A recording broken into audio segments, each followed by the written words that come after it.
là, malgré l'heure tardive. Hein. Et là, ce qui veut dire aussi que la qualité des débats, elle est toujours à l'heure ici, au Maghreb. Alors, ce soir, nous sommes réunis autour de la question d'une république qui serait peut-être mal en point. Enfin, c'est un axe qui a été proposé. Je pense qu'on peut le voir et puis on peut aller ensuite au-delà. On a un panel de textes qui présente, qui tourne autour d'une même interrogation. Pour faire court, je vais prendre le titre du livre de M. Vizard, La République et l'Islam aux racines du malentendu. Alors, ce n'est pas l'axe directeur, mais effectivement, les textes tournent autour de cet aspect. Aussi bien, d'une certaine façon, avec le livre de Saber Mansouri, La France est à refaire, histoire d'une Renaissance qui vient, pour nous expliquer ce qu'il en est, aussi bien avec le livre de Akli Tadjer. Alors, ce n'est pas mentionné dès le titre, mais en tout cas, c'est le fond du débat, le fond de ce qui est expliqué dans cet essai, à la fois essai et récit. Qui n'est pas raciste ici? Point d'interrogation. Une question. On peut imaginer une question qui est posée devant des élèves de lycée. Ils ont pas été tétanisés. Le livre d'Antoine Menusier, le livre des indésirés, voilà, qui l'éclaircira. Il y a une photo dessus, c'est extraordinaire, une page de couverture, et qui jure effectivement avec le titre d'une certaine façon. Et puis une vieille histoire qui nous revient à travers, je dirais, la figure.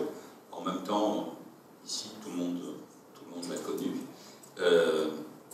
Le texte sur les foulards de la discorde, le retour sur l'affaire de Creil que vous avez coordonné. Et voilà, et c'est une histoire, effectivement, qui date de 1989. Même si l'eau a coulé sous les ponts, et ben, dans certains cas, il semble qu'on n'ait pas beaucoup bougé d'un pouce.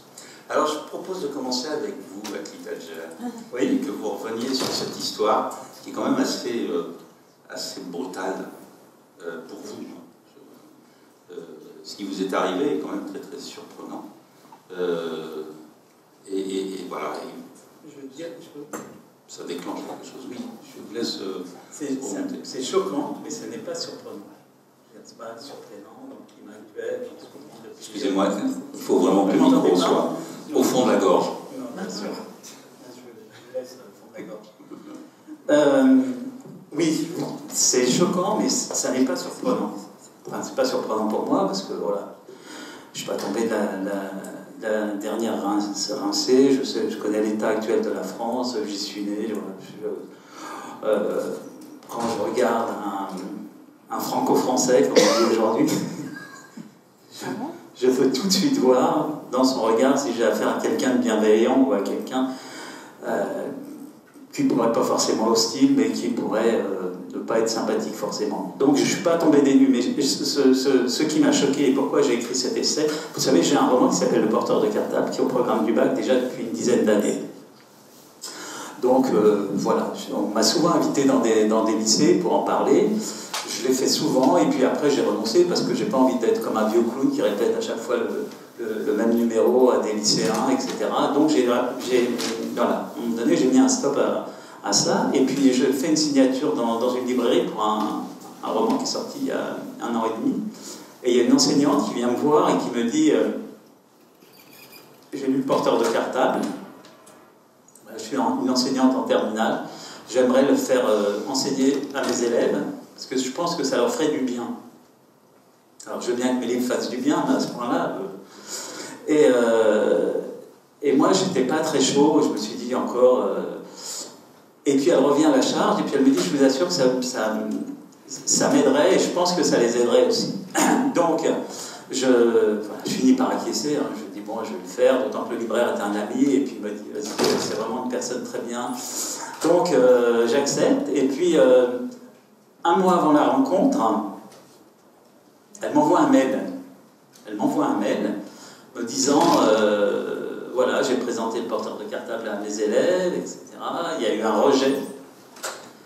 Alors, les raisons du rejet, je vous les énumère. Ils considèrent que, pas tous, hein, c'était une classe, parce qu'il faut faire la part des choses, c'était une classe de 24, il y en avait 9. C'est déjà pas mal, sans compter ceux qui n'en pensaient pas moins, mais 9 qui ont assumé leurs propos. Et c'est déjà, d'une certaine façon, même une forme de courage devant leur enseignant. Alors, au prétexte qu'ils ne disent pas des auteurs qui ne sont pas français,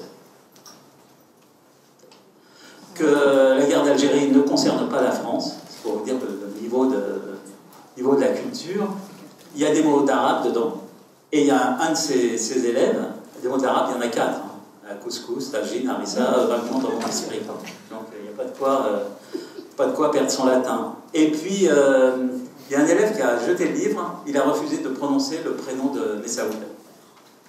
Alors elle me dit, est-ce que vous êtes toujours d'accord pour venir? Moi, j'étais pas très chaud, comme je vous l'ai dit, pour venir, parce que bon, c'est la province, etc. J'ai rien contre la province, mais quand vous êtes parti pour une intervention d'1 heure, c'est toute la journée, quoi. C'est comme, on vous dit, il y a 2 heures pour aller à Alger, mais en fait, il y a toute la journée, vous partez à 7h, vous arrivez à 9h. Là, c'est pareil quand vous partez. Et donc, je lui dis, j'accepte. Elle me dit très bien, et je lui dis, mais à une condition, c'est que le mail que vous m'avez envoyé, ça reste pas entre nous. Parce que ça n'a aucune raison, ce truc. Moi, je veux qu'on sache que quand il y a les mômes qui font les cons en banlieue, il y a la télé, il y a tous les trucs qui tournent en permanence, et souvent à juste titre, hein, parce que... Mais quand ça se passe dans la France silencieuse, pour le coup, tout le monde met la poussière sous le tapis. Elle me dit, non, je suis enseignante, je vais avoir des problèmes. Je lui dis, écoutez, c'est un problème pour vous. Moi, je dis, je viens, mais à la condition que ce soit public. Parce que... Elle réfléchit, parce que vous savez, ils sont assez craintifs, hein, les enseignants, ils ont peur de la hiérarchie, etc. Et donc, puis finalement, elle finit par me dire oui, et à partir de là, ça a déclenché une avalanche qui m'a submergé. Il y a tout un tas de journaux qui sont emparés de l'affaire, il y a eu le New York Times, il y a eu un journal israélien, il y a eu les journaux algériens, la presse française, un truc incroyable. Et donc, moi, je me suis dit, moi, je vais aller dans cette école, d'abord pour comprendre quand vous avez 17 ans, vous pouvez avoir des réactions aussi racistes dans une région, je le précise, où il n'y a pas un étranger. C'est où? Hein? Pardon? C'est où? C'est en Picardie. S'il y a des étrangers. Non, mais ça dépend où. Hein. Moi, dans les champs de patates, je ne sais pas qui est-ce que vous appelez les étrangers. Si c'est des Parisiens, c'est des étrangers. Ok, je suis d'accord. Mais c'est les terres agricoles. Voilà, l'hiver, la terre est noire, il n'y a rien qui arrête votre horizon, vous avez l'impression d'être dans un autre monde. En fait, il y avait beaucoup d'emplois dans l'agriculture et tout c'est mécanisé. Et soit vous êtes dans cette région que je connais bien, soit vous êtes très riche, soit vous êtes très pauvre. Et les jeunes gens à qui j'avais affaire, c'est des jeunes gens très pauvres. Et donc je me suis dit, j'y vais, parce que ces jeunes gens, au moment de l'affaire, avaient 17 ans, je me suis dit, ils vont voter l'an prochain, je vais leur expliquer au moins certaines choses. Et donc, leur expliquer d'une part qu'ils allaient avoir 18 ans, et puis qu'il fallait réfléchir un peu à ces actes, parce que leur voix, la voix d'un de ces élèves, vaut celle du président de la République, la vôtre, le truc. Alors, c'est pas... Voilà.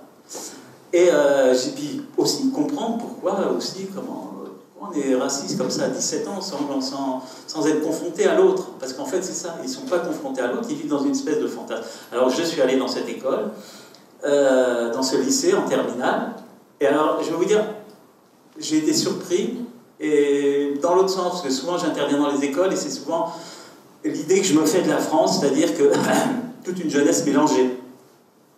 Des noirs, des jaunes, des métis, enfin un peu toutes les palettes de couleurs qu'on peut avoir en France. Et là, je suis arrivé, c'était tous blancs. Mais comme dans un film des années 70, comme les choristes un peu. Ils étaient tous blancs. Et je me suis dit, mais pourquoi je suis choqué de rentrer dans une classe où il n'y a que des blancs? Est-ce que c'est moi qui fais du racisme à l'envers? Je me suis dit, c'est surprenant. Et Et donc je les ai vus, et puis je me suis dit, moi je ne prépare pas beaucoup quand c'est spontané, je prends pas de notes, ni rien, j'y vais, voilà. Et donc la première question que je leur pose, c'est qui n'est pas raciste ici? Alors évidemment, il y avait un inspecteur d'académie qui était là, il avait fait tout bien, etc. Et alors évidemment, ils étaient sidérés un peu par la question, parce que déjà on ne la pose jamais dans ce sens-là, la question. Et puis qui n'est pas raciste ici, ça sous-entend que je sais qu'il y en a. Sinon, je ne poserais pas la question comme ça. Donc, je leur pose la question et je vois... Il y a des mains qui se lèvent spontanément, une dizaine comme ça, qui disent « Attends, nous, on n'est pas racistes, nous, on ne veut pas non plus qu'on nous mélange avec n'importe qui. » Il y en a 7-8 qui réfléchissent, qui n'est pas raciste ici, ça veut dire cette question « Je suis pas, je suis... » Puis finissent par lever la main, et puis il y a toujours quelques moutons là, qui suivent, et donc il y en a 8 qui ne lèvent pas la main. Et donc, à partir de là, s'engage une conversation avec ces jeunes. Pour moi, c'est des jeunes, ils ont 17 ans. S'engage une conversation avec eux.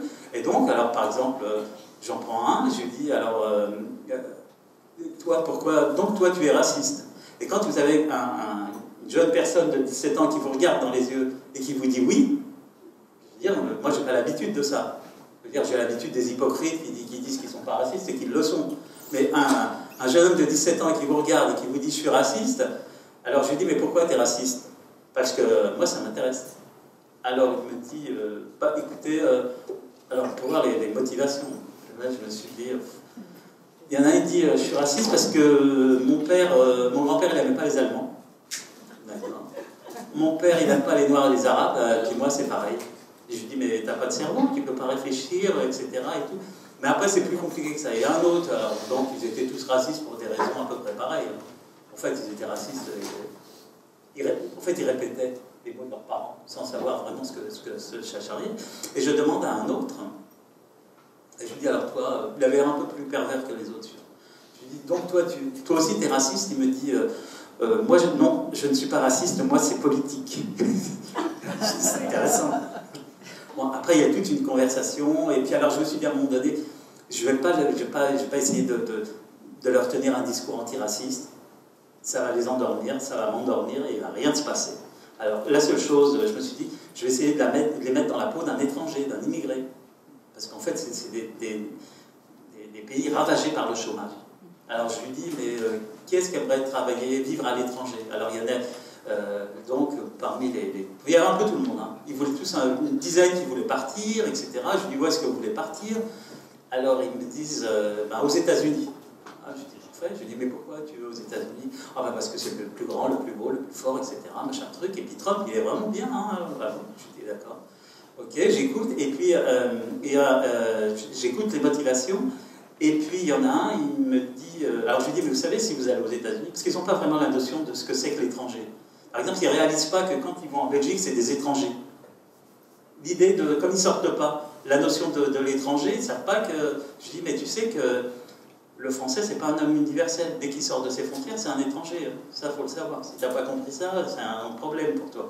Et donc, on discute, et je leur dis, vous savez que si vous allez à l'étranger, il va falloir que vous appreniez la langue, les lois, les coutumes, et je dis, il va être comme des Noirs et des Arabes ici, qui arrivent. Alors l'idée de se comparer avec des Noirs et des Arabes, là, c'était pas possible. J'ai cru que ça, la moitié, ils allaient mourir. Et donc on discute, et puis je dis, il y en a un qui me dit, non, de toute façon, il va falloir apprendre la langue. Il me dit, alors c'est trop compliqué, j'arrête. Il me dit, je lui dis, où est-ce que tu vas aller? Il me dit, je veux aller au Québec parce qu'il parle français. Donc tout un tas, c'était intéressant, sauf c'est politique, le jeune qui me dit c'est politique. Et après, je disais la base à une camarade, il me dit, moi je voudrais partir au Maroc. Et non, il me dit, je voudrais vivre au Maroc, mais même pas. Et je lui dis pourquoi. Et il me dit, parce que c'est un beau pays, on est d'accord, la cuisine est bonne, on est d'accord, les gens sont sympas, on est d'accord. Et puis il me dit, et puis il parle français aussi. Non, je lui dis, non, il ne parle pas français, il faut l'effort de parler français, c'est pas pareil. Alors si tu veux t'installer là-bas, comme tu le dis, il va falloir que tu apprennes l'arabe. Et vous savez ce qu'il me répond? 17 ans, en terminale. Il me dit, vous ne croyez pas que je vais me rabaisser à ça? Non, mais après je me suis dit, la provoque, je ne vais pas lui donner la parole toutes les 5 minutes, mais c'était, quand il disait c'était pas lui, parce qu'il n'a aucune envie d'aller au Maroc, hein. C'était pour en arriver là, hein, parce qu'il n'a aucune envie d'aller vivre au Maroc.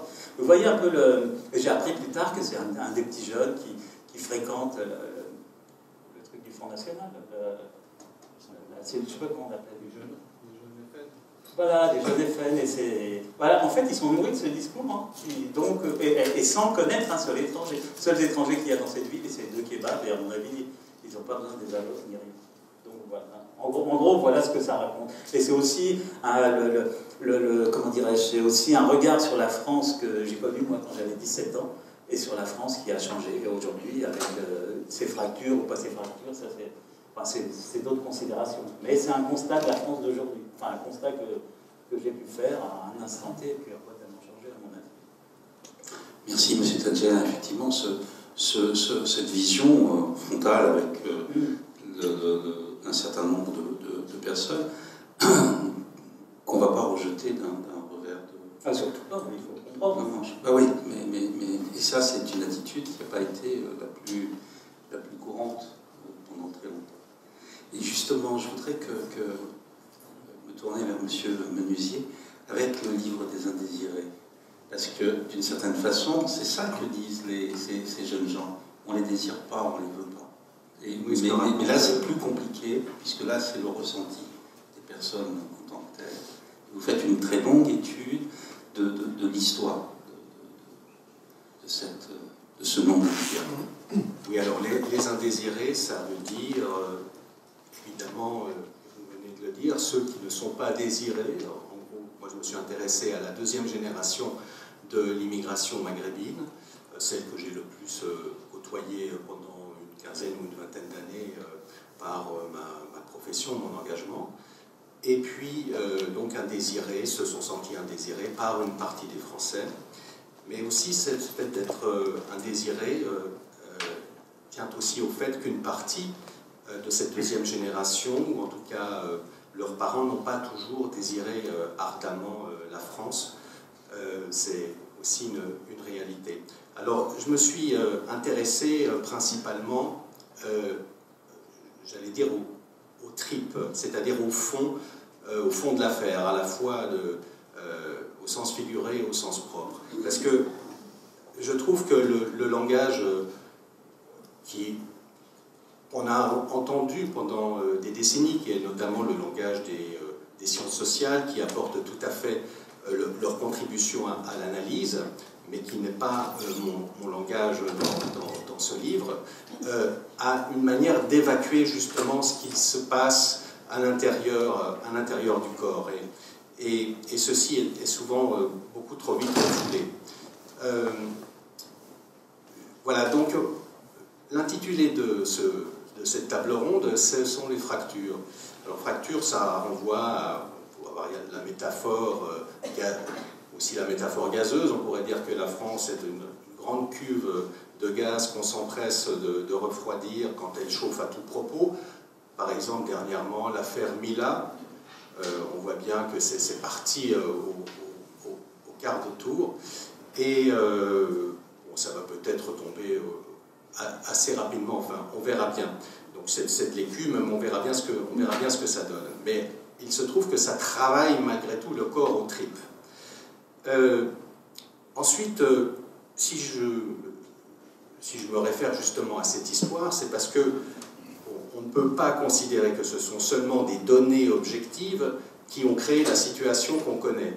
C'est des choses beaucoup plus graves, beaucoup plus profondes, beaucoup plus critiques, qui font que nous en sommes arrivés là où nous en sommes. Je veux dire, la question la plus spectaculaire et la plus tragique, qui est celle du terrorisme, ce n'est pas qu'une question idéologique d'adhésion à un discours théologique. Ce n'est pas ça uniquement. Il y a dans cet aspect donc, de non-désir, on pourrait aussi, ce livre des indésirés, on pourrait dire aussi que c'est une histoire non désirée, c'est ce qui s'est produit, nous n'avons pas pu le désirer, parce que nous serions fous de vouloir désirer ce qui s'est produit. Seules des personnes très mal intentionnées pourraient avoir désiré ce qui s'est produit. Donc, c'est une histoire non désirée. Parce qu'il s'agit maintenant de rendre les choses désirables. Mais on voit que c'est bien difficile. Alors, qu'est-ce qui se passe avec cette deuxième génération? Cette deuxième génération, c'est celle qui doit faire souche en France. Le regroupement familial, y aller là, donc allez, c'est parti. Simplement, ça arrive quand? Dans les années 70-80, qui sont les années de la libération sexuelle. Les garçons, les filles, franco-français ou européens, comme on voudra, couchent avant le mariage. Ceci est totalement tabou du côté maghrébin, qui est la partie de la population à laquelle je me suis intéressé. Après, ce que je dis n'est pas une systématique absolue. Chacun, après, a fait ses expériences dans le passé, et les situations n'ont pas toutes été tragiques ou dramatiques, ou mélodramatiques. Il n'empêche, par exemple, dans son livre « Ma part de Gaulois », Majid Cherfi, le chanteur, l'ancien chanteur du groupe Zebda, qui aujourd'hui, et c'est pas pour rien d'une certaine manière, se produit plutôt en solo qu'avec son groupe, parce qu'il me l'avait expliqué, il avait voulu sortir justement du groupe dont il se sentait un petit peu prisonnier. Et dans son livre « Ma part de Gaulois », dont je parle ici, il raconte justement lui, comme garçon, avait plus de facilité pour se sortir de ces choses auxquelles, notamment les jeunes filles, surtout les jeunes filles, étaient tenues de respecter. Et lui avait évidemment, comme garçon, plus de facilité pour enfreindre tout cela. Je raconte aussi, c'est lui qui me l'avait dit, et j'en parle dans le livre, de cette partie justement des parents. Attention, ce ne sont pas tous les parents, loin de là. Quantité de parents ont tout fait pour l'intégration de leurs enfants en taisant les blessures, notamment de la guerre d'Algérie. Mais d'autres ne les ont pas tues. Bon. Mais dans le cas de Majid Cherfi, par exemple, il me dit « Mon père m'a dit, sois français mais ne le deviens pas ». Alors Majid Cherfi a peut-être repris un petit peu l'esprit de son père, parce qu'il a le sens de la formule, mais c'est intéressant parce que c'est la fameuse injonction contradictoire, et je vais y venir, qui place des enfants, les descendants, dans des situations impossibles. Alors, pourquoi soit français ne le devient pas? Parce que notamment, le père de Majid Cherfi avait perdu 4 frères durant la guerre d'Algérie. C'est bien difficile ensuite, en effet, de faire table rase de ce passé comme s'il n'avait pas existé. Donc, soit français ne le devient pas, en gros, ça donnait un petit peu aussi de cartouche, si je puis dire, au Front National, c'est-à-dire français de papier, mais pas de cœur, mais pas d'adhésion. Le fait est qu'avec son livre « Ma part de Gaulois », Majid Cherfi prouve tout le contraire et dit son désir et raconte comment il a surmonté tout cela, notamment avec ses copains bobos parisiens à qui il n'a jamais osé dire qu'il adorait et qu'il écoutait Johnny Hallyday. Voilà, c'est des choses savoureuses. Maintenant, donc la question, à mon avis, qui fait que les choses ont fini par péter, ça tient beaucoup au fait de, moi ce que j'appelle, pas le seul à appeler ça, hein, c'est pas des expressions que j'invente, mais qui sont les dilemmes intenables, les conflits d'allégeance et les conflits de loyauté. Un petit peu justement les fameuses injonctions contradictoires. Le fait de ne pas trahir les parents, d'avoir le sentiment parfois de trahir les parents, en faisant finalement sa vie en France. Faire sa vie en France, c'était d'une certaine manière trahir ce que représentait le pays d'origine, c'était lui tourner le dos, mais enfin il fallait bien le faire.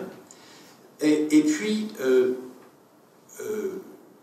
il y a aussi, là j'en viens à un exemple dont je parle, qui à mon avis rend bien compte de ce problème-là et qui est très bien exprimé justement dans le film de Mehdi Charef, Le thé au harem d'Archimède. Un superbe film qui date, je crois, du début des années 80, disons 85. Et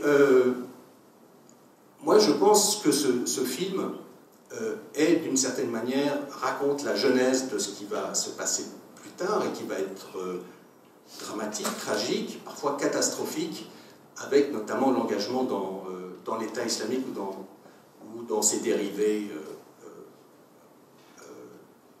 disons, salafistes, armés, etc. Qu'est-ce qu'on voit dans ce film? Une mère totalement bornée, par ailleurs tout à fait méritante, mais bornée, qui refuse de parler français, avec son fils qui, lui, ne parle quasiment que français, qui parle sans accent, qui parle français sans accent, et qui ne veut absolument pas, lorsque son fils en évoque la possibilité, que son fils fréquente ou se marie avec une Française non maghrébine, non musulmane. On a le père qui perd la boule, qui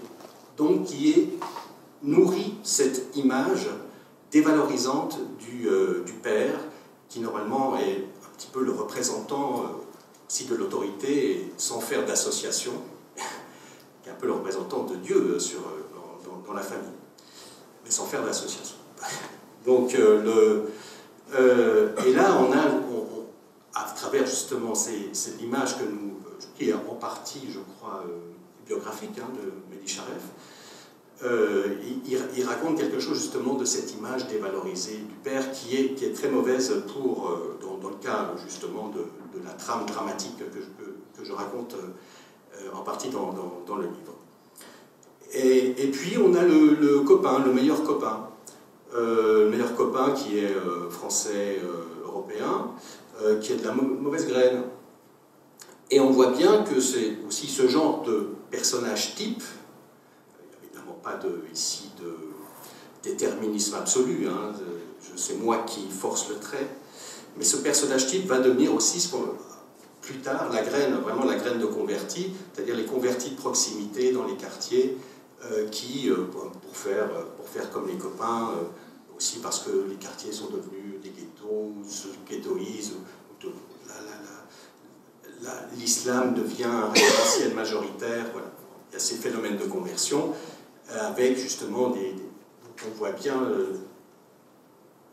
à quel point cela a pu faire du tort aussi à la religion musulmane, puisque en off, pas mal de connaissances que j'ai musulmanes qui sont croyants pratiquants disent mais ceux-ci on ne les veut pas, vous pouvez vous les garder. Voilà. Donc il y a cette cette situation que là je décris à travers le film de Mehdi Charef. Et puis, ça c'est un aspect. Et puis il y a l'aspect du ressentiment. Alors le ressentiment, ça vient du fait alors de ce sentiment, de cette impression de ne pas être en effet, de ne pas être désiré. C'est le ressentiment aussi naît parfois de ces mauvais sentiments qu'ont pu avoir les enfants vis-à-vis des parents. Là-dessus, je crois que Rachid Benzine en parle dans son dernier livre. Mais je m'en étais aperçu chez quelques-uns auparavant. La honte du père qui a l'accent, qui est habillé moins bien que des Français. La mère, pareil, qui a, elle, parfois encore un plus grand accent, enfin bref. La honte ressentie lorsque les parents, le père ou la mère, plutôt la mère, accompagne l'enfant à l'école. Même Ouria Boutelja, dans Les Blancs, les Juifs et nous, en parle. Elle se livre là-dessus. C'est intéressant de lire ça. C'est-à-dire qu'elle est sincère là, à ce moment-là. Elle dit, ben, moi, ça m'a travaillé. Et cette honte, si vous voulez, la honte, eh bien, on va avoir honte d'avoir eu honte. Et à qui va-t-on reprocher d'avoir eu honte? c'est à la France, ou à l'État français, mais à la France. C'est-à-dire que toute la boule de remords qui est fabriquée à l'intérieur des tripes va être rejetée à la face de l'État colonial, qui a été colonial et qui le reste encore. Qui le reste encore à travers l'exploitation des parents et à l'image que cette deuxième génération, pour parler globalement, se fait justement, se fait de cette histoire et se fait de ses parents. Et le prix également, donc là, ceci nourrit un ressentiment contre la France. Il le nourrit d'autant plus, parce qu'il y a également l'affaire des discriminations, mais cette affaire des discriminations n'est peut-être pas première. C'est-à-dire que cette France qui vous émancipe, qui vous donne les codes, comme elle donne les codes à tous, pas seulement des Français d'origine maghrébine, mais comme à tout le monde, comme à tout petit enfant et à tout adolescent, c'est celle qui exploite, c'est celle qui a colonisé. Et donc, je ne peux pas recevoir ce legs de la part de l'État colonial ou de l'État exploiteur. Donc, je vais entamer quelque chose qu'on peut appeler une désassimilation. Une désassimilation, alors même que l'assimilation est là. Moi, c'est mon point de vue. Je pense que l'assimilation est première et que l'intégration est seconde. L'assimilation, c'est tout simplement prendre, comme le petit enfant qui prend tout de son entourage, qui prend tout de l'extérieur sur lui. L'assimilation est la chose naturelle. L'intégration est la chose plus dialectique. Et notamment à travers les indigènes de la République, le parti des indigènes de la République, qui est un parti groupuscule, mais qui exerce une certaine hégémonie idéologique, qui est en partie combattue aujourd'hui à cause de ces, notamment par justement une partie des indigènes à cause de ses positions sur la question de l'homosexualité. Justement, qu'est-ce que je disais, c'était par rapport, avant que je fasse la digression sur la question de l'homosexualité, je disais, ces indigènes de la... Toute la question est celle de la double contrainte. Oui, la double contrainte, voilà. Et donc, oui, voilà, c'était la question de ce qui nourrit le ressentiment. Maintenant, on arrive à une période, à un moment qui est celui de la participation au récit national. Et c'est le moment, justement, où alors là, on sort des questions, sans plus tarder, des questions sur l'assimilation, sur l'intégration, ou tout simplement, cette fois-ci, on veut être du monde dans lequel on est. Mais en être pleinement.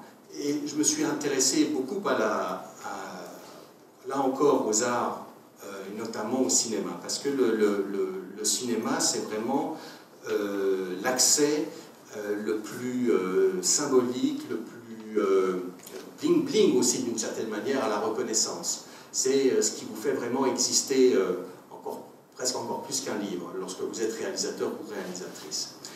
Et, excusez-moi, s'il faut être très très bref parce que je vais faire tourner la parole. D'accord. Ben alors je termine juste là-dessus.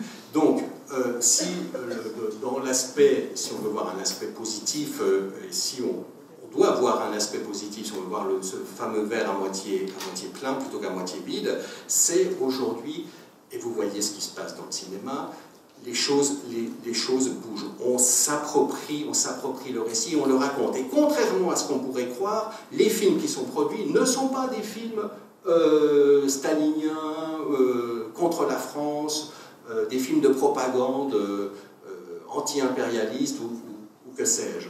Ce sont des films, à ma foi, tout à fait communs, qui rentrent dans et qui nous racontent les choses.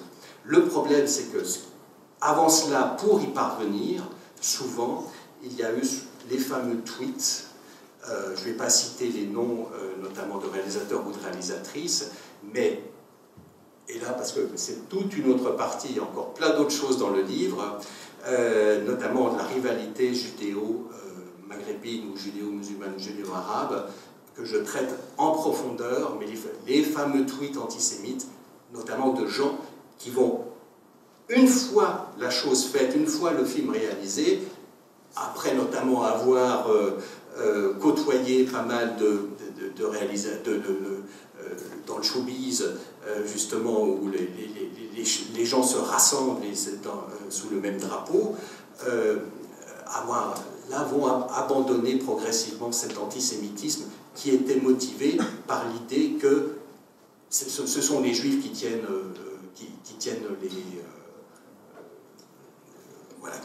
pouvoir, voilà, dans toute cette affaire. Enfin, tout cela est à poursuivre dans le livre des Indésirés. Je vous remercie. Je rappelle que votre lieu d'observation, c'est le Bondy Blog. Oui. On n'a pas noté tout à l'heure.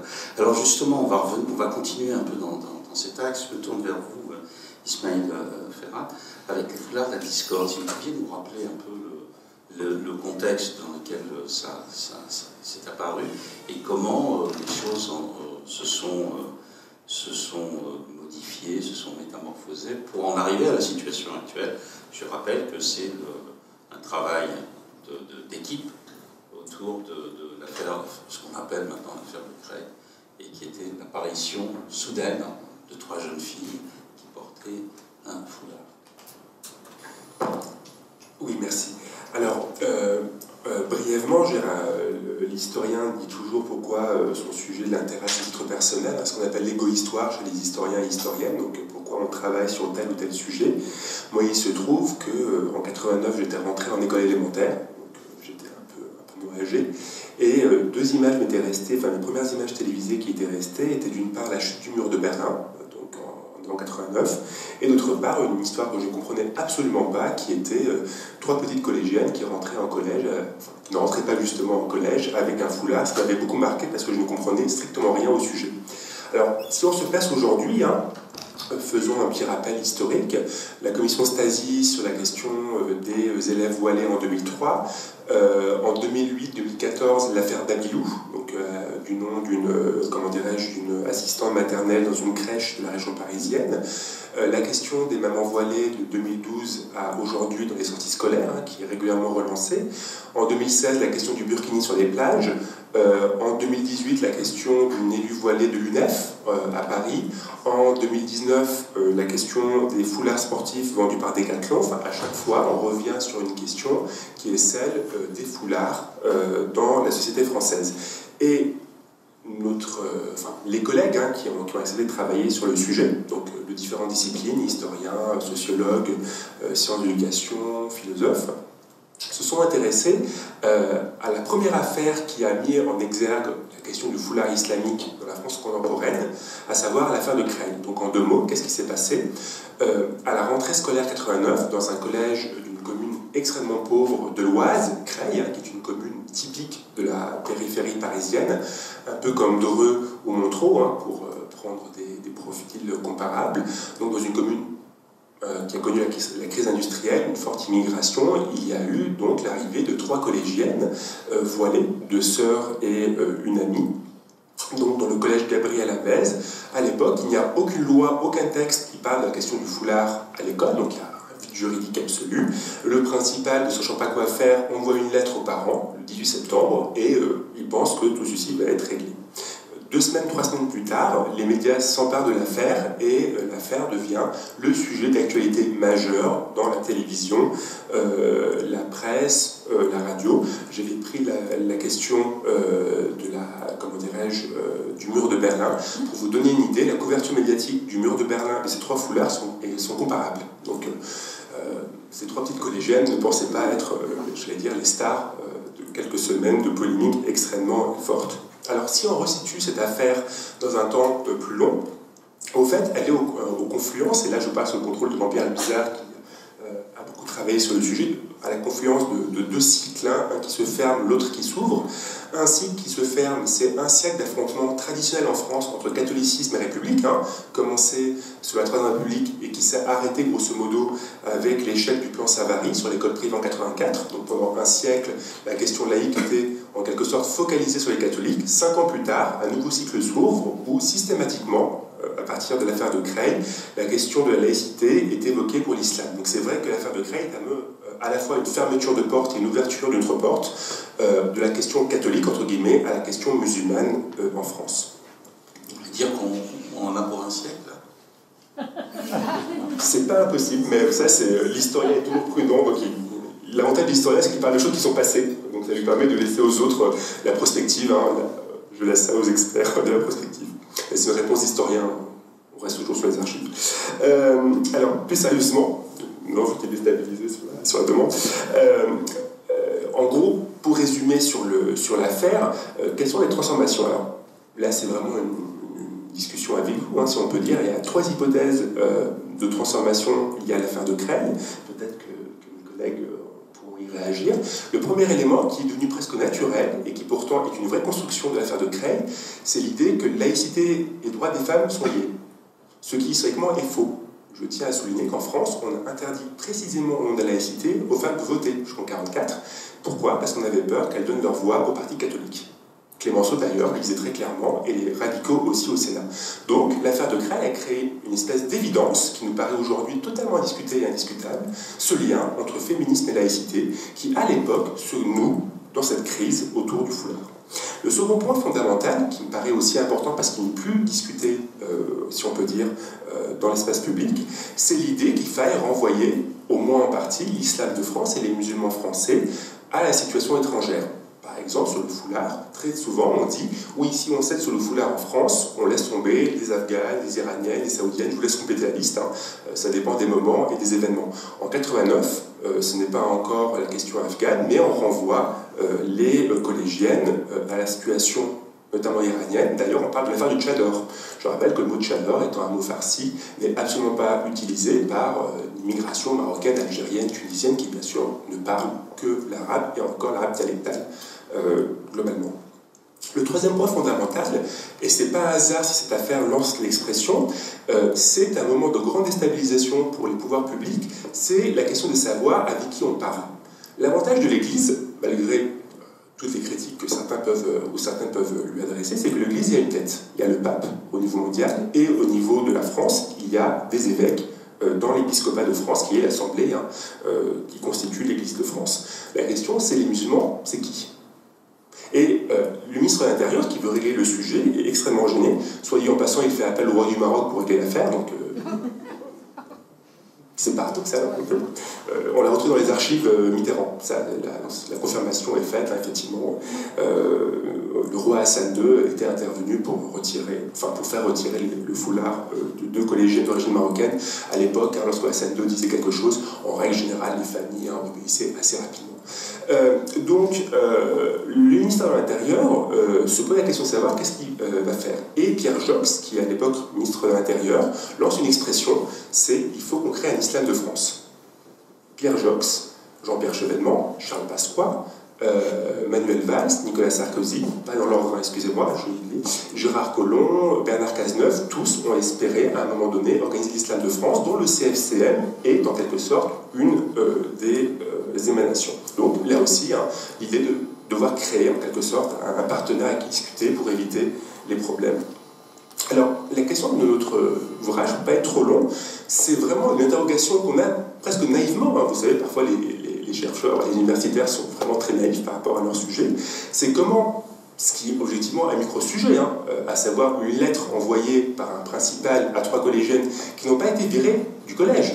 Il n'y a jamais d'exclusion, parce que pour qu'il y ait exclusion, il faut qu'il y ait un conseil de discipline, il ne s'est jamais réuni à Creil. Donc, ce qui est vraiment un non-sujet, enfin, genre une décision du vice-collège, comme il y en a des milliers en France chaque jour, comment cette affaire a fini par intéresser jusqu'à l'Élysée, Mitterrand étant en quelque sorte forcé de réagir à la situation de 3 collégiennes à Creil, à une époque où le bloc de l'Est s'effondre, où la construction européenne se relance, où la guerre froide se finit, enfin, il y avait quand même d'autres priorités dans le monde hein, que ces 3 petites collégiennes. Alors, comment on a fait pour travailler cela? On a eu la chance, puisque c'était il y a 30 ans, enfin 30 ans et quelques mois maintenant, d'avoir accès à des archives qui n'ont jamais été ouvertes. Donc moi j'ai eu la chance d'avoir accès au chef de cabinet de l'Élysée, des archives du chef de cabinet de l'Élysée, Gilles Ménage, hein, qui était le vraiment un collaborateur très proche de François Mitterrand, les archives du cabinet Jospin, qui aussi sont très intéressantes sur le sujet, les archives du ministère de l'Intérieur, donc de Pierre Jox, et notamment certaines archives des RG, donc renseignements généraux qui, bien sûr, à l'époque ont été missionnés, c'est pas une blague, hein, pour compter le nombre de collégiennes voilées en France. Là aussi, les RG n'avaient que ça à faire, mais ils l'ont fait. Donc il y avait une note sur le nombre de collégiennes en France, et pour vous faire sourire, en fait, le nombre de collégiennes voilées correspond au nombre de ce qu'on appelle aujourd'hui les atteintes à la laïcité à l'école. Donc le chiffre n'a pas varié depuis 30 ans. C'est là aussi une découverte assez étonnante. Les archives de partis politiques, hein, qui ont été très divisées par le sujet, donc ça permet en quelque sorte d'ouvrir de nouvelles lectures. Alors pour finir, et pour rester dans les temps impartis, qu'est-ce que l'on peut dire?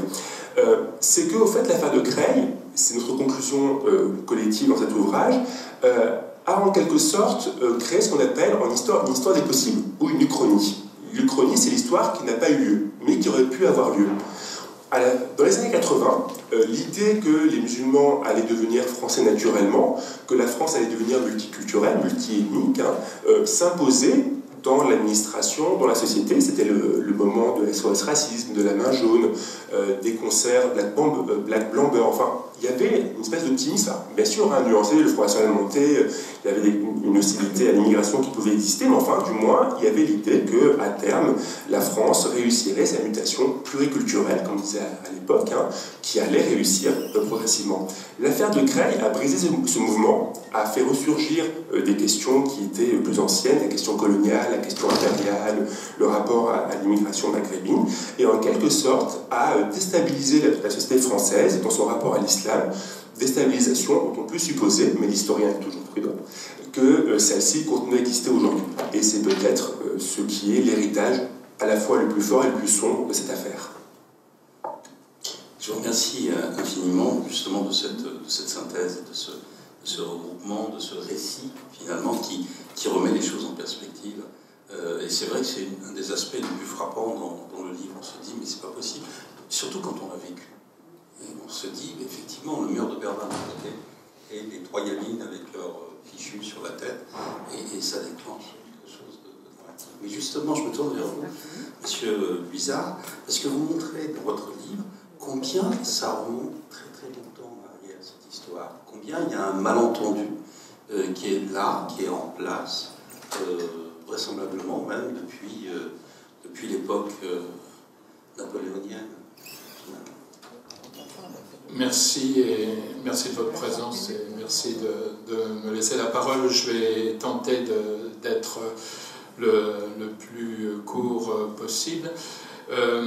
Voilà, moi je suis un historien de l'islam, notamment dans les pays arabes du Moyen-Orient, et au cours donc essentiellement de l'Irak, de la Syrie, du Liban, de l'Égypte. Au cours de mes recherches, j'ai senti qu'il y avait un fil rouge qu'il fallait tirer, et je l'ai fait dans ce livre. Pour quelle raison? Parce que les débats existent parce qu'il y a un problème. Il n'y a pas des débats artificiels, et ça n'est un secret pour personne que l'islam a du mal à s'intégrer dans ce que nos dirigeants politiques appellent le modèle républicain.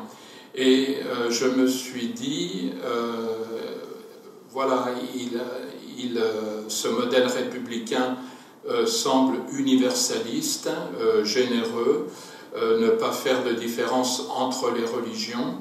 Or, il y a quand même bien une différence avec l'islam.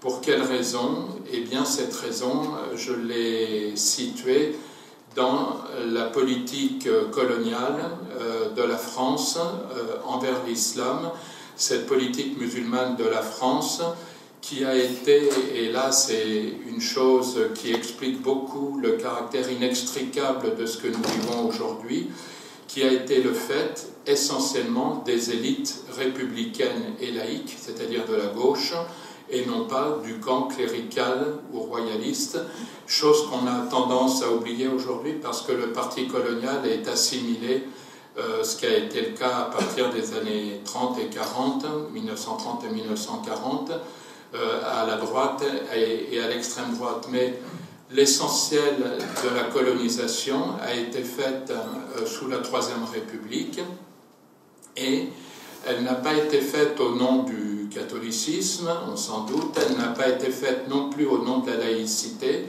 mais au nom de la mission civilisatrice que la France s'était assignée. Et cette mission civilisatrice, elle voyait dans un trop grand attachement à la religion un signe d'arriération. Et donc il fallait, c'était le rôle que la France s'était assigné depuis Bonaparte, avec l'expédition d'Égypte, c'est-à-dire civiliser, moderniser des sociétés, des peuples qui étaient encore trop attachés à leur religion.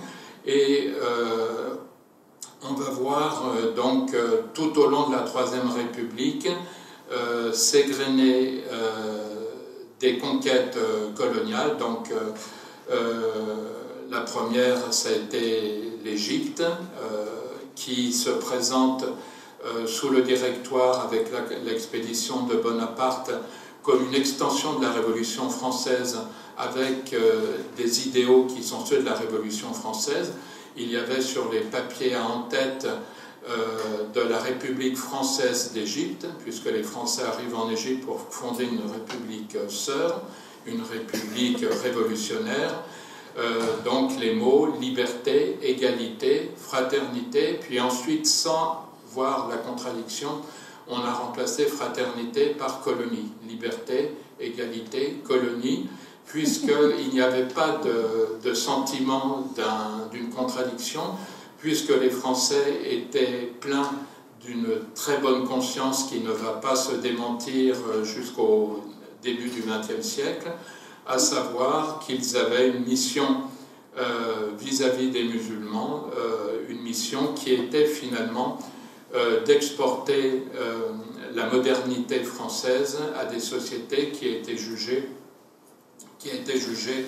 moins modernes. Donc j'ai convoqué 10 épisodes qui m'ont semblé fondateurs de ce que l'on appelle la politique musulmane de la France, et qui sont le fait, comme je l'ai dit, du camp républicain et laïque, et qui expliquent pourquoi les musulmans aujourd'hui, même s'ils ne connaissent pas les détails de l'histoire, ont tant de difficultés à adopter des principes au nom desquels ils ont été colonisés, parce que c'est une constante aussi. Donc le fait que la colonisation du monde arabe, comme je l'ai dit, a été le fait non pas de la droite royaliste ou cléricale, mais du camp républicain. Et un autre fait saillant est qu'en contexte colonial, les principes républicains et laïques ont été systématiquement retournés. C'est-à-dire que ce qui était bon pour la métropole ne l'était pas pour les populations colonisées, et surtout pas pour des gens qui étaient encore beaucoup trop croyants et qui du coup constituaient un danger. Donc je l'ai dit, le premier épisode c'est donc la campagne d'Égypte. Bonaparte de 1798 à 1801, c'est l'époque du directoire, entend fonder, libérer l'Égypte du joug des étrangers. Les étrangers, c'était les Mamelouks, souvent d'origine circassienne ou albanaise, comme si les Français n'étaient pas des étrangers pour les Égyptiens. Donc il se pose en tant que libérateur, et il diffuse une vision émancipatrice qui va être très vite mise à mal par le fait que la France du Directoire n'a pas les moyens de financer la campagne de Bonaparte en Égypte, et que les taxes auxquelles les Français vont astreindre la population égyptienne vont être 6 à 7 fois supérieures aux taxes qui étaient dénoncées par ces mêmes Français sous le régime des Mamelouks.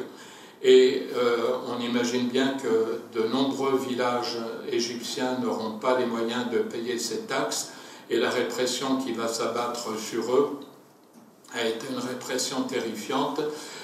lorsque, pour ceux qui connaissent le Caire, il y a une place qui rappelle l'architecture du Second Empire au Caire, la place de l'Esbekeïa, et qui est de style français. C'est une place qui nous rappelle des bons souvenirs à nous Français, qui pour les Égyptiens rappelle un épisode tragique de leur histoire, puisqu'on y a déversé les têtes coupées de 300 membres d'un village qui n'avaient pas pu payer donc les taxes que les Français, les impôts que les Français exigeaient. La campagne d'Égypte va se transformer de façon tragique par la répétition de massacres qui va susciter un appel au djihad de la part du sultan calife ottoman, auquel les Mamelouks vont répondre, et on va voir pour la première fois une union au nom de l'islam contre une domination étrangère qui se présentait donc comme émancipatrice. La fin de la campagne d'Égypte, peut-être vous la connaissez, elle va se terminer à Jaffa. Les Français vont tenter de briser le blocus ottoman et britannique en attaquant la Palestine et la Syrie sous l'autorité ottomane. Et à nouveau, la ville de Jaffa va être pratiquement détruite. Il va y avoir des milliers de morts. Voilà, ce sont des choses qu'on n'apprend pas dans nos livres d'histoire, où on soigne un roman national où Bonaparte et Napoléon tiennent une place importante. Mais si vous feuilletez les livres d'histoire égyptiens, vous voyez que Bonaparte est tout sauf un libérateur. Alors, je vais être très rapide sur les autres épisodes que je sollicite. Il y a une secte post-révolutionnaire. Comme vous le savez, il y a eu beaucoup d'adeptes du déisme très anti-catholiques, très anti-cléricaux, mais qui vont être à l'origine d'ailleurs d'une certaine franc-maçonnerie, qui se réclamaient d'un être suprême. Les Saint-Simoniens vont être les héritiers. En contexte, on se dit, là j'ai dû mal comprendre quelque chose. Donc il y avait la liberté, il y avait l'enseignement obligatoire jusqu'à 16 ans pour les filles et les garçons. Donc là on se dit, voilà, c'est bien le Jules Ferry qu'on connaît. Il y avait la liberté d'expression et de la presse, donc on se dit, c'est bien lui. Et il y avait l'adoption du code de l'indigénat pour ceux qui n'étaient pas citoyens français, c'est-à-dire les seuls musulmans.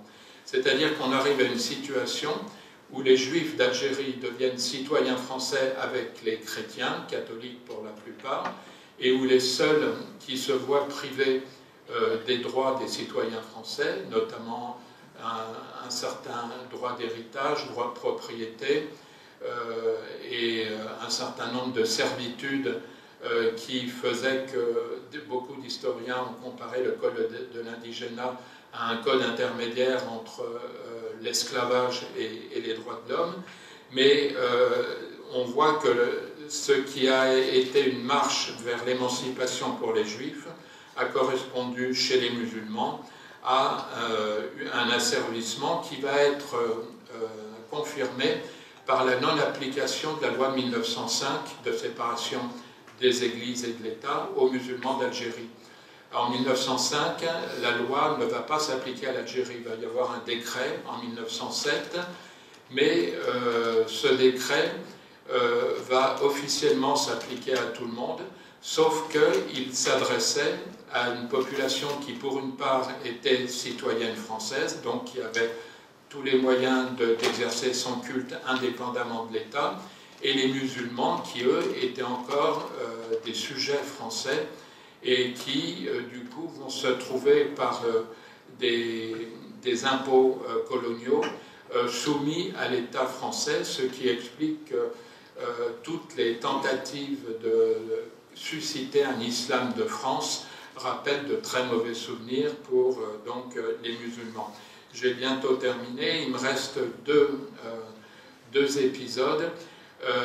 On se souvient qu'il y a eu un affrontement très sévère entre Jules Ferry et Clémenceau à propos d'un discours que Jules Ferry avait fait à la Chambre où il disait la mission des races supérieures envers les races inférieures est de les civiliser. Donc on comprenait, ça n'était pas du racisme à proprement parler, mais qu'il y avait une échelle de la modernité et que le plus moderne devait civiliser le moins moderne. Et Clemenceau s'était opposé à cette vision en disant race supérieure, race inférieure, j'en rabats singulièrement depuis que j'ai entendu des aumôniers allemands traiter les Français de race inférieure au moment de la guerre de 1870. Alors on se dit, il y a donc eu parmi le camp républicain et laïque un parti anticolonial, mais quand Clemenceau a été au pouvoir, et même un peu avant, en 1912, il a annoncé, c'était le moment de la proclamation du protectorat français sur le Maroc, il a dit, il a fait un discours à la Chambre disant « Je fais une exception pour le Maroc ». Parce que sinon c'est l'Allemagne qui va s'en emparer, et l'Allemagne c'était l'ennemi de toujours. Et lorsqu'en 1920, le mandat français va être proclamé sur les provinces levantines qui vont devenir la Syrie et le Liban, Clemenceau va partager le Moyen-Orient sur une base confessionnelle avec les Anglais, et il va marchander avec les Anglais, l'Irak, la Palestine, la Transjordanie pour les Anglais, la Syrie et le Liban pour les Français. Et il va être à l'origine de la division de la Syrie, de la Grande Syrie qui incluait le Liban et la Syrie actuelle sur une base confessionnelle, c'est-à-dire un grand Liban avec une soi-disant majorité chrétienne, catholique, maronite, et une Syrie qu'il va, avec une collaboration confirmée entre les francs-maçons et les jésuites. Les francs-maçons qui bouffaient du curé en France vont collaborer avec les jésuites au Liban pour créer un grand Liban, donc sur une base confessionnelle. On est à l'origine du confessionnalisme politique qui fait naufrage aujourd'hui dans la région. Et la division va s'adresser également à la Grande Syrie avec la création de l'État des Alaouites, la création de l'État du Djebel Druze, des entités basées sur une vision confessionnaliste. Le dernier épisode, et je m'arrêterai là, on sait qu'il y a eu une révolte contre le mandat français dans le Djebel Druze en Syrie, qui a gagné toute la Syrie et qui montrait que les Druzes n'étaient pas reconnaissants aux Français de leur avoir permis de fonder leur propre État, et les Druzes ont rejoint massivement le camp nationaliste arabe. Il y a eu une insurrection que les gouverneurs français de Beyrouth et de Damas n'ont pas réussi à réprimer. Et il se trouvait que ces gouverneurs, Végan et Gouraud, appartenaient au camp clérical. Donc il y a eu, avec la victoire du cartel des gauches, des critiques très sévères contre la politique menée par ces gouverneurs, et on a envoyé le général Sarrail, peut-être que vous connaissez parce qu'il a des rues et un peu partout en France, qui était un anticlérical et un républicain notoire, pour montrer à ces calotins comment un républicain pouvait résoudre cette question. Et effectivement, la question a été résolue, puisque Sarrail a été envoyé à Damas, et en l'espace de 3 mois, il y a eu au moins 30 000 morts, donc c'était la façon dont les républicains montraient à ces réactionnaires de cléricaux comment on peut résoudre un problème en contexte mandataire. Voilà, donc je terminerai pour dire que tout ceci n'est pas connu dans les détails, mais explique pourquoi les idéaux au nom desquels on veut intégrer l'islam en France ne peuvent pas être compris de la même façon par les musulmans et par ceux qui ne le sont pas. Merci beaucoup, monsieur Bizarre. Merci beaucoup de cette vision panoramique. Je rappelle que votre ouvrage va au fond d'un certain nombre de points, et je pense à l'affaire Sarrail, justement, qui mérite qu'on s'y arrête considérablement. Juste un rappel avant de passer la parole à Saber Mansouri, juste pour rebondir sur un certain nombre de choses qui ont été dites ici, mais là on voit bien que dans ce contexte, la question de la double injonction, des paradoxes, elle est systématique de tous les coins. Je rappellerai, enfin c'est vous qui me rappelez, je me permets de faire le quiz parce que j'ai lu votre livre, que Bonaparte essaie de faire disparaître les archives de l'expédition parce qu'il n'y a pas de quoi pavoiser au retour. Un officier, on a conservé une partie. Mais voilà, toute cette histoire-là au XIXe siècle et toute cette histoire de l'islam de France, voilà, derrière, voilà l'histoire qu'il y a. Et voilà comment on peut à la fois entendre, revendiquer, c'est un mouvement tout à fait évident, revendiquer l'attachement à la France, comme vous l'avez rappelé, M. Musier, et comment en même temps, on freine des cas de fer. Alors justement, ça en partie, il y a aussi d'autres choses, ça déclenche de la part, enfin ça déclenche, c'est peut-être pas le bon mot, mais ça ouvre, hein, ça vient en souris, un certain nombre de perspectives, et quelque chose, excusez-moi, mais ça tient, je pense, à l'intime. Quand vous écrivez « La France est à refaire », ça c'est un point, l'histoire d'une Renaissance qui vient, il y a quelque chose d'une passion, d'une colère qui s'exprime dans ce livre, précisément parce que vous estimez que vous êtes confronté à cette double contrainte systématique et dans tous les coins, et que finalement personne ne peut trouver ou construire quelque chose qui soit à peu près rationnel.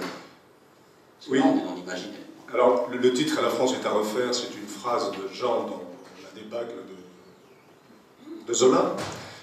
Et moi, ce livre, je l'ai voulu comme une offrande. Vous savez, moi, je ne suis pas né en banlieue, ni dans une cité difficile. Je suis né de l'autre côté, en Tunisie. Et quand j'ai décidé de venir étudier en France, ma mère m'a chuchoté à l'oreille, tu vas, tu t'installes et tu le deviens. Et ça m'a perturbé, donc j'avais prévu de commencer par une belle citation de Platon, mais bon, je me rends compte que, ça je le sais, j'ai quand même malvenu de citer Platon ici, parce que il n'est pas français, mais j'y reviendrai peut-être. Je commencerai donc par ce qu'aurait dit le père de l'ex-chanteur des Eddas devenu écrivain. Sois français et ne le deviens pas. La phrase est d'une violence inouïe, qui me fait penser à un manuel de droit d'outre-mer, publié en 1949, de François Lucher. Je cite, « Il peut être dangereux de faire citoyen d'une nation un individu dont le cœur est ailleurs. » Bon. C'est-à-dire que même Platon, même Aristote, même les plus grands philosophes de la pensée politique n'auraient pas, imaginé en tout cas, un gouvernement du cœur, parce que la République qui gouverne le cœur n'est pas née, et je pense qu'elle ne naîtra pas. Et j'ai eu la chance de lire Jean-Pierre Luisard, parce qu'Isabelle Bouche, la directrice de Talendier, a eu la gentillesse de me le faire venir, et je crois qu'on s'entend sur une chose, c'est que les fractures de la République actuelle, au fond, remontent à loin. Remonte à la naissance de ce bébé républicain. Et on se rend compte que, au fond, la République se construit, s'affirme et exerce son pouvoir par la discrimination. Et gouverner aussi, c'est pouvoir discriminer entre qui et qui, entre le citoyen et le non-citoyen. Et dans tous les États, ça a été ainsi. En revanche, encore une fois, la République qui gouverne les cœurs n'est pas encore né. Et j'ai envie, je laisse tomber Platon, de convoquer la figure d'un républicain de notre temps, Charles Péguy. C'est assez intéressant ce qu'il dit vraiment. Je cite, « Quand un régime se démontre aisément, commodément, victorieusement, c'est qu'il est creux, c'est qu'il est par terre. Un régime qui est debout, qui tient, qui est vivant, n'est pas une thèse. Et plus je vieillis, plus je lis, plus je suis d'accord avec lui. Et au fond, ça me fait penser à mes ancêtres, les Grecs, parce qu'ils sont aussi mes ancêtres, parce que j'avais fait une thèse sur l'histoire grecque, j'ai pensé aux Grecs, et surtout aux Athéniens. Et c'est assez intéressant, en fait. Ils ont inventé la démocratie. Mais ils ne l'ont pas pensée. Les Athéniens, au fond, il y a des penseurs antidémocrates, il y a des pamphlétaires antidémocratie. Le penseur antidémocrate, on pense tout de suite à Platon. En revanche, il n'y a pas de penseurs qui défendent la démocratie, parce que les Athéniens se sont contentés au fond de la faire vivre au lieu de la penser. Donc pour revenir à mon livre, ce qui m'a frappé, c'est toujours ce regard un peu à distance. Ce qui m'a frappé, c'est la disparition du beurre de notre lexique. Il n'y a plus de beurre, il a marché pour rien, le pauvre, et on découvre que ses descendants sont devenus autre chose. Certains sont devenus takfiristes, d'autres des islamo-gauchistes, et donc on se retrouve devant un vocabulaire, au fond, qui est un peu ingrat. Vous savez pourquoi il est ingrat? Parce qu'il ne saisit pas les mots M-A-U-X. Et j'écoutais Acklé tout à l'heure, je suis très attaché à l'enseignement, à la transmission. Et au fond, ce livre, vraiment l'accélération de son écriture, j'ai pris mon temps, mais c'est une question d'un enfant. Papa, comment appelle-t-on un terroriste en arabe? Question splendide, qui m'a cloué contre le mur, enfin pratiquement. Et donc, pour revenir à ce jeune de 17 ans, j'ai envie de dire que même c'est des adultes. C'est quoi tout ça? L'islam de France, le voile islamique. Quand j'entends le voile islamique, j'ai dit, mais j'ai quand même raté quelque chose. L'islam n'a pas inventé le voile. Le voile existait bien en Mésopotamie, en Grèce et à Rome. En tout cas, pour revenir et rejoindre Acklé, donc il y a cette espèce de... C'est un mélange chaotique de suffisance intellectuelle, de préjugés, et parfois d'arrogance aussi. Et l'absence de contradiction. L'absence de contradiction. Eh bien, vous ne pensez pas comme moi, eh bien, mon dialogue, il y a un super proverbe africain qui dit, si tu n'es pas d'accord avec moi, tu es une fois mon frère. Si tu n'es pas d'accord avec moi, tu es deux fois mon frère. Et pourquoi deux fois mon frère? Parce que tu m'apprends à penser. Parce que tu me permets de découvrir un autre monde, un autre horizon. Donc oui, pour la transmission des savoirs, pour la culture, pour l'enseignement des langues, et arrêtez de nous emmerder avec l'islam de France. J'ai envie de dire, aux politiques, parce que apparemment notre président va s'y mettre d'ici fin février, pour avoir un vrai plan contre le communautarisme et l'islam de France. Donc, pour revenir à ce livre, c'est une offrande. Il n'y a pas de règlement de compte au fond. Peut-être parce que le fait d'être né ailleurs aussi. Donc je ne suis pas né en banlieue, et parfois je me dis, heureusement d'ailleurs, quand j'entends ce qu'on raconte sur la banlieue. Et puis c'est aussi une histoire de mots. Moi, quand on me dit les cités, c'est une aberration pour quelqu'un qui a travaillé sur la cité grecque. Parce qu'il y a une seule cité. Les cités. C'est quoi les cités? Tout ce qui est périphérique. C'est la zone sur qui on exerce le pouvoir. Donc voilà. Et puis... Moi, j'ai plus l'habitude d'échanger avec des romanciers. Moi, je ne suis pas, vous voyez bien, je ne suis pas un historien, je ne suis pas un essayiste et tout. Mais je vous ai tous écoutés et il y a des propos qui m'ont, comment dire sans être déplaisant, il y a des propos qui m'ont dérangé, qui m'ont choqué. Parmi vous, notamment M. Menuisier. C'est vraiment déplaisant de vous écouter parfois.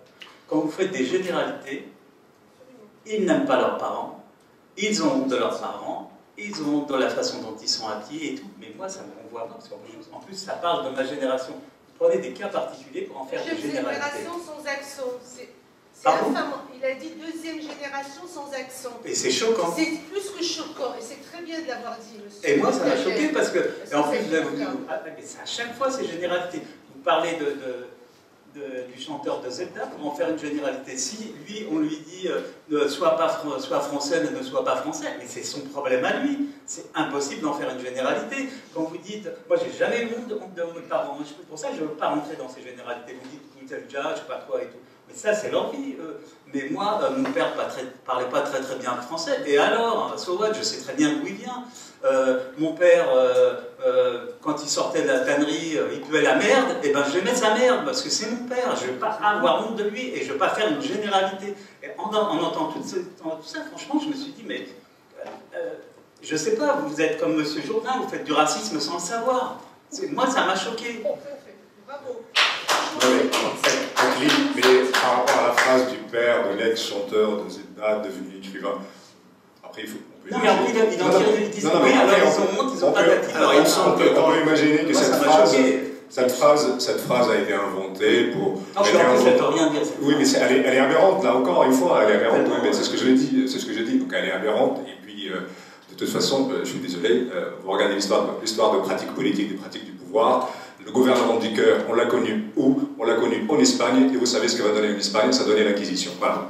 Alors, il me semble que lorsque j'ai parlé de ces cas-là, je n'ai pas dit que c'était, j'ai justement dit que ce n'était pas si systématique. Il a dit non, ils ont honte de leur père, ils ont honte de je sais pas quoi, et reprenez votre texte. Non, mais ce n'est jamais tout le monde, ça n'a pas de sens. Ça n'a pas de sens, mais dire le père de... Alors, oui, mais non, mais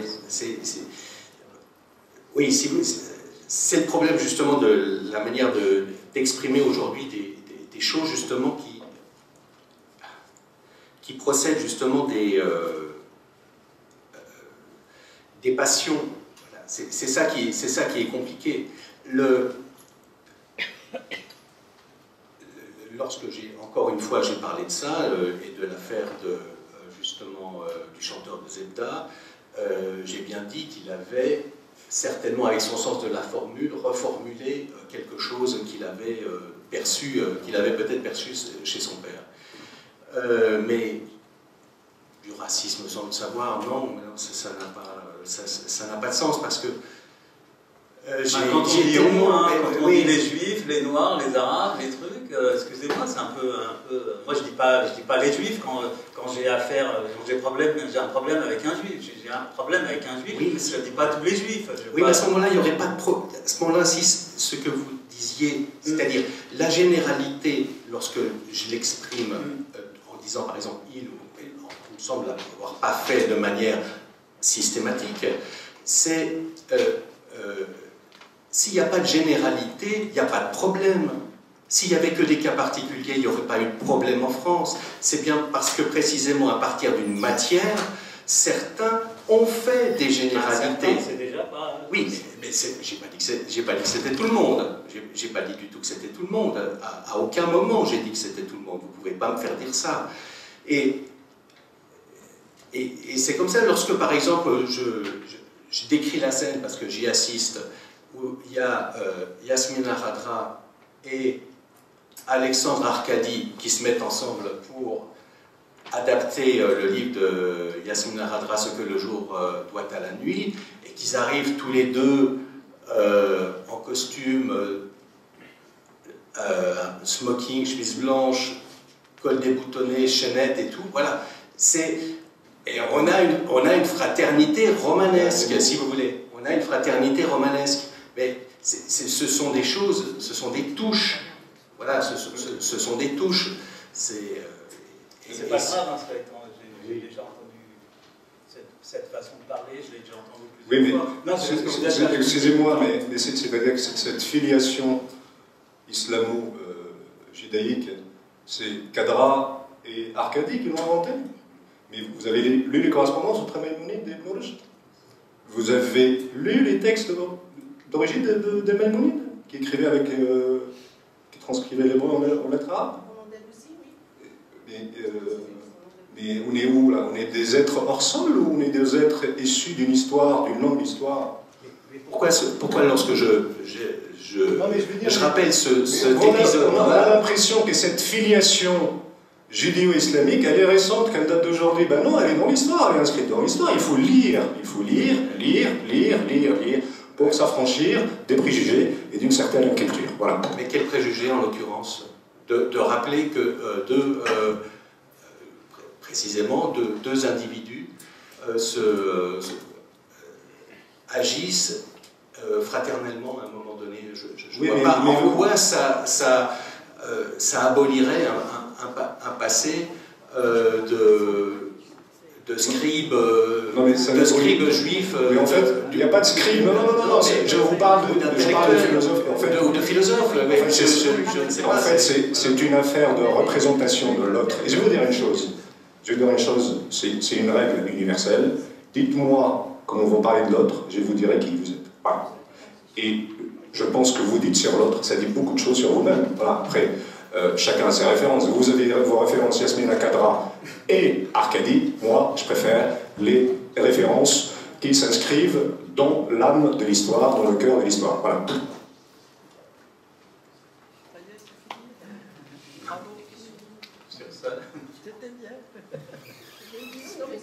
Intervention? Question? Eh bien, oui, question. Quand vous parlez des jeunes de 17 ans dans les campagnes, tout d'abord, ils sont mineurs, ils ne sont pas responsables. Les généraliser, vous ne faites pas, en quelque sorte, le jeu, justement, de ceux qui... Non, je ne fais pas une généralité. Ceux qui sont dans le pouvoir, qui méprisent cette France des périphériques, des campagnes, et qui veulent justement diviser, en fait, qui veulent arriver à que nous issus des banlieues, nous affrontons avec les gens issus des campagnes et des milieux ruraux, en fait, pour que, voilà, le pouvoir, ceux qui nous gouvernent, en fait, arrivent en tant que réconciliateurs. Alors que c'est eux qui nous divisent, en fait. Qui disent que la France des Gilets jaunes, la France périphérique, elle est raciste. Elle est raciste. C'est le régime qui la méprise, en fait. Vous faites, en quelque sorte, vous ne jouez pas les jeux, justement, de ceux qui gouvernent. Alors que l'année dernière, il y a eu une fraternité grâce au mouvement des Gilets jaunes, en fait, de toute la France réelle, qui est réellement dans les ronds-points, tout le monde se fraternisait, en fait, au détriment de toute leur religion, de toutes leurs origines et tout. Le vrai racisme, où est-il, en fait? C'est qui construit le racisme? Ils veulent juste qu'on nous affronte avec cette... alors que réellement, ce sont des gens simples qui ne sont pas racistes. Et ce sont des jeunes. Alors, c'est quoi la question? Je veux savoir, est-ce que vous n'allez pas généraliser et vous ne faites pas le jeu, justement, de ceux qui nous gouvernent? Écoutez, je vais vous dire une chose. Cette année, l'an dernier, j'ai vu à peu près 1000 lycéens. 1000, dans toute la France. Et je suis allé, et j'ai jamais eu de problème. Ça s'est très bien passé, en province, etc. Très intéressés, des échanges riches et tout, parce que très peu connaissent de choses, finalement, sur la guerre d'Algérie et sur ce monde, etc.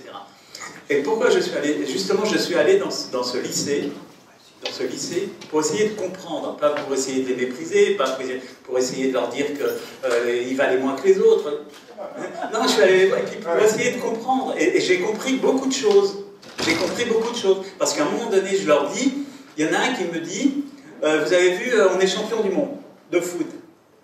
Et je lui dis, mais est-ce que tu réalises ce que tu me dis quand tu dis on est champion du monde de foot? Est-ce que tu as vu, il y a 5 minutes, tu me dis, tu veux pas lire mon livre parce que je m'appelle Akrit Tadjer et que cette histoire ne me concerne pas. Donc tu as un rejet sur ma personne, moi je te connais pas, tu vois mon livre et tu dis je lis pas ce mec. T'es d'accord? Il me dit oui. Ensuite, il me dit 2 minutes après, il me dit Vous avez vu, on est champion du monde, je lui dis, mais est-ce que tu as vu la gueule des joueurs de l'équipe de France? Est-ce que tu les as vus? Alors, il se marre, il dit, je lui dis, tu vois, tant que ça flatte ton ego, que le drapeau bleu, blanc, rouge, il flotte partout parce qu'on est champion du monde, ça ne te dérange pas que ce soit des Noirs et des Arabes? Hein, ça ne te dérange pas. Là, simplement, il était là, il m'a dit, oui, c'est vrai, et j'ai réfléchi, et je n'avais pas pensé à ça. C'est bien que le but de ma rencontre, d'échanger avec ces jeunes, c'est de comprendre pourquoi, quand tu ne connais pas quelqu'un, tu le rejettes. Voilà, c'est tout. Après, tu peux penser que je fais le jeu du pouvoir, je fais le jeu de personne. Non, à 17 ans, on ne pense pas la même chose qu'à 25 ans. Non, mais à 17 ans, j'explique. Il répète exactement, ce que disent les parents. Voilà, c'est tout ce que je veux dire. Parce que tu dis, tu connais un arabe, il me dit non. Le salon va fermer, on va se retrouver à l'intérieur toute la nuit. Je vous remercie infiniment. Et puis à bientôt.